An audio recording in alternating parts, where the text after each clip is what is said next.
He had been given the watch on his 10th birthday. It was an ordinary gray plastic wristwatch in every respect, except for the fact that it was counting down. "That is all of the time you have left in the world, son. Use it wisely." And indeed he did. As the watch ticked away, the boy, now a man, lived life to the fullest. He climbed mountains and swam oceans. He talked and laughed and lived and loved. The man was never afraid, for he knew exactly how much time he had left. Eventually, the watch began its final countdown. The old man stood looking over everything he had done, everything he had built. 5. He shook hands with his old business partner, the man who had long been his friend and confidant. 4. His dog came and licked his hand, earning a pat on the head for its companionship. 3. He hugged his son, knowing that he'd been a good father. 2. He kissed his wife on the forehead one last time. 1. The old man smiled and closed his eyes. Then nothing happened. The watch beeped once and turned off. The man stood, standing there, very much alive. You would think that in the moment he would have been overjoyed. Instead, for the first time in his life, the man was scared.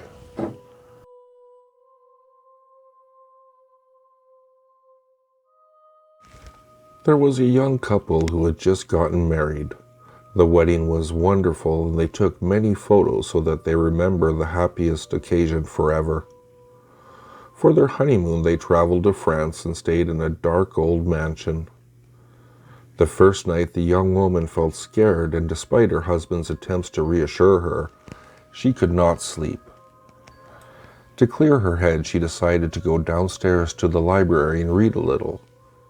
She selected a book at random from the dusty old shelves and opened it. Inside, there were only pictures of her. The pictures were from her wedding. The woman was shocked at first, but then she thought about it. Her husband must have put together a wedding album as a surprise for her. He was probably planning to give it to her the next day. She flipped through the pictures in the album, her mind going back to how wonderful the wedding day had been. When she reached the end of the album, there were more pages with more pictures, but they were not of the wedding. In fact, she wondered what these strange pictures were doing in the album. It seemed as if they'd been stapled in. The first page showed a picture of a woman standing in a library holding a book in her hands. On the second page, there was another picture of the woman, but this time, the library door was open. Feeling a little uneasy, she turned to look at the door. It was closed. On the third page of the book, the door was wide open and a faceless man was standing behind the woman. Again, she glanced over her shoulder, but the door was closed. Flipping to the last page of the book, she saw that in the picture, the faceless man was standing right behind the woman, his arm raised and clutching a knife. The next morning, the husband woke up and could not find his wife. He decided to search the house, but when he got to the library, he found the door wouldn't open. It was stuck. Putting all of his weight behind it, he pushed against the door with his shoulder, and eventually it burst open. Behind the door, he found his wife laying in a pool of blood. There was a knife sticking out of her back.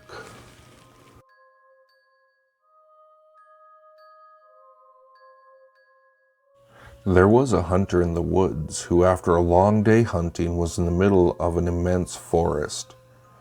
It was getting dark, and having lost his bearings, he decided to head in one direction until he was clear of the increasingly oppressive foliage.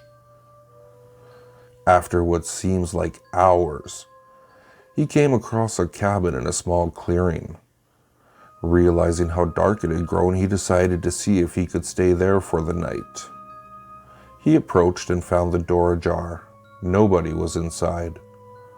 The hunter flopped down on the single bed, deciding to explain himself to the owner in the morning.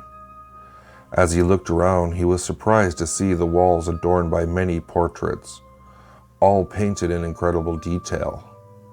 Without exception, they appeared to be staring down at him, their features twisted into looks of hatred. Staring back, he grew increasingly uncomfortable. Making a concrete effort to ignore the many hateful faces, he turned to face the wall, and exhausted, he fell into a restless sleep. Face down in an unfamiliar bed, he turned blinking in unexpected sunlight. Looking up, he discovered that the cabin had no portraits, only windows.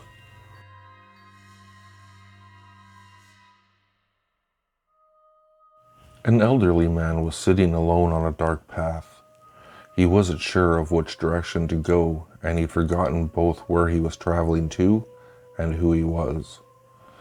He'd sat down for a moment to rest his weary legs and suddenly looked up to see an elderly woman before him. She grinned toothlessly with a cackle and spoke, "Now your third wish, what will it be?" Third wish? The man was baffled. How can it be a third wish if I hadn't had a first or second wish? You've had 2 wishes already, the hag said. But your second wish was for me to return everything to the way it was before you had made your first wish. That's why you remember nothing, because everything is the way it was before you made any wishes. She cackled at the poor man. So it is that you only have 1 wish left. All right, he said hesitantly. I don't believe this, but there's no harm in trying. I wish to know who I am. Funny, said the old woman as she granted his wish and disappeared forever. That was your first wish.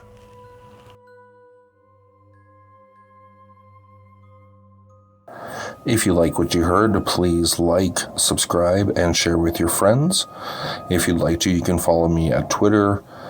The handle is @FuzzyPantaloons, and I'll see you all next time.